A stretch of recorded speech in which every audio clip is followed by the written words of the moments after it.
when they called her in for removal, we said, well, you can't remove her. And we had a letter from her doctor saying if she doesn't get insulin injections every day, she will die within about 3 weeks. She'll go into a coma and die because she has this serious diabetic condition.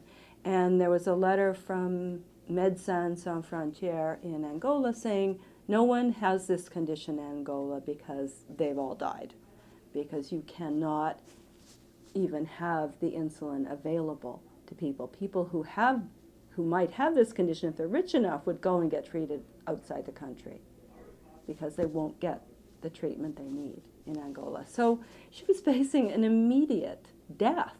Well, we asked for a deferral of removal while we were making our humanitarian application, and the officer said no.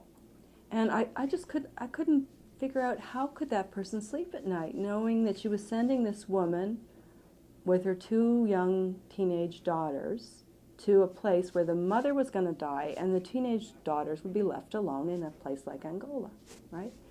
So when we got the file, when we found out the notes and what the officer had looked into, she didn't disagree that the woman would not be able to get insulin in Angola.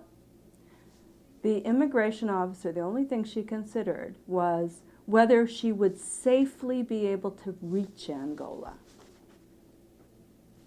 And she even had a message from a Canadian medical officer in Nairobi saying it is possible to get it, but she won't have access. There's no health care in Angola to cover this. And it was clear evidence that this woman was going to die, you know?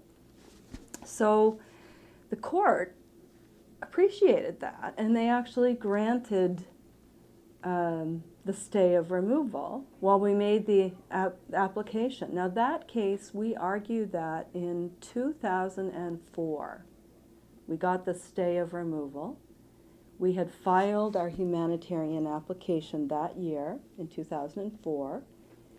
We just got the decision last summer, 2009. She and her daughters were approved on humanitarian grounds.